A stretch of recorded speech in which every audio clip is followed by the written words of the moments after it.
अब समय है छत्तीसगढ़ की हर छोटी बड़ी खबरों पर फटाफट नजर डालने का। तो चलिए देखते हैं छत्तीसगढ़ की तमाम छोटी बड़ी खबरें फटाफट अंदाज में। विक्रम सिंह सिसोदिया को छत्तीसगढ़ विधानसभा स्पीकर डॉक्टर रमन सिंह का सचिव किया गया नियुक्त। इस संबंध में विधानसभा सचिव दिनेश शर्मा ने आदेश किया है जारी।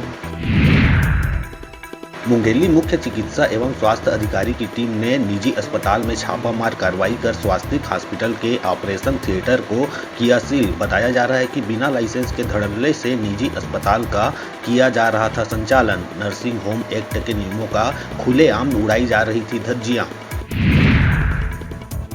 वन विभाग ने 1991 बैच की IFS अधिकारी अनीता नंदी को PCCF के पद पर किया पदोन्नत। इस संबंध में वन विभाग ने आदेश किया है जारी।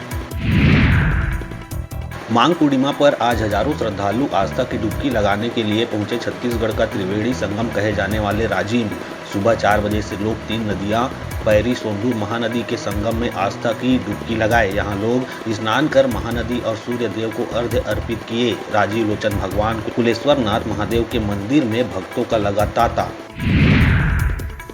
बिलासपुर के रतनपुर सिद्ध मुनि आश्रम कका पहाड़ में रहने वाले साधु बाबा पर एक नशेड़ी युवक ने लाठी और चाकू से किया जानलेवा हमला। मामले की शिकायत रतनपुर थाने में की गई। घटना को अंजाम देने के बाद आरोपी मौके से फरार हो गया। पुलिस आरोपी की तलाश में जुटी।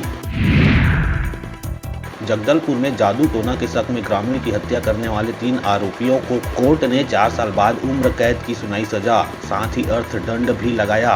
वही 2 आरोपी अब भी है फरार, जिनकी की जा रही तलाश। दरअसल बस्तर के बड़े काकलूर में साल 2019 में हुई ग्रामीण की हत्या मामले में जिला सत्र न्यायाधीश ने सुनाई सजा।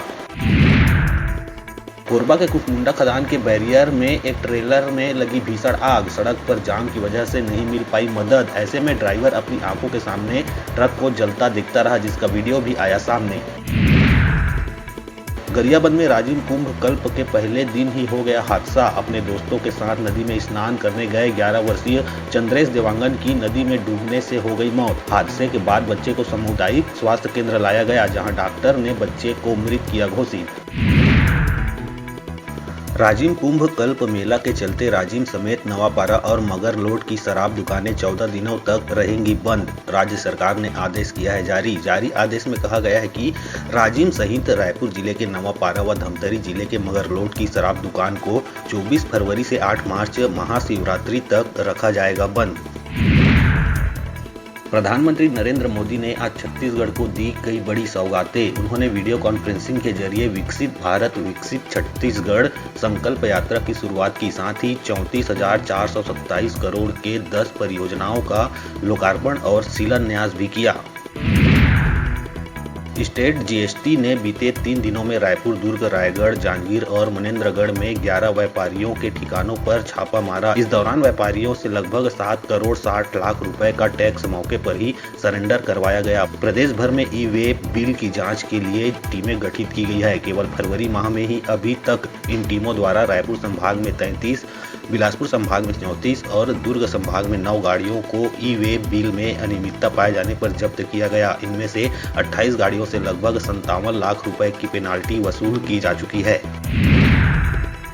राजिम कुंभ कल्प राममय होगा। श्रद्धालु राजिम पहुंचकर अयोध्या धाम का वैभव देख सके, इसलिए अयोध्या राम मंदिर की तर्ज पर कुंभ का मुख्य पंडाल बनाया गया। इस पंडाल में भगवान राम के बचपन, उनकी शिक्षा दीक्षा, शादी, वनवास, माता सबरी से भेंट, राम भरत मिलाप की खूबसूरत झांकियां सजाई गई। आयोजन समिति के मुताबिक पंडाल पूरे कुंभ के आकर्षण का मुख्य केंद्र रहेगा। इसके अलावा लेजर शो में भांचा राम की झलकियां दिखाई जाएगी।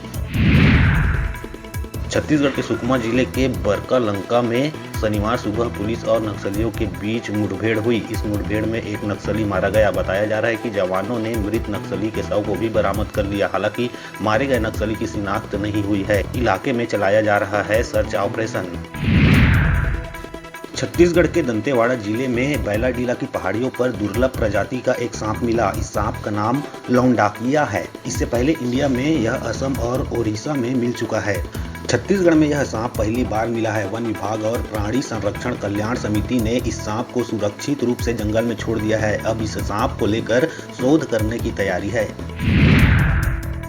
छत्तीसगढ़ राज्योत्सव अब नए नाम से जाना जाएगा। इसका नाम अमृतकाल छत्तीसगढ़ विजन 2047 रखा जाएगा। वित्त मंत्री ओपी चौधरी ने कहा कि छत्तीसगढ़ 2047 तक कैसे विकासशील राज्य से विकसित राज्य बने, इसका विजन डॉक्यूमेंट तैयार किया जाएगा। इस विजन डॉक्यूमेंट को छत्तीसगढ़ में राज्य स्थापना के दिन 1 नवंबर 2024 को जनता को समर्पित किया जाएगा।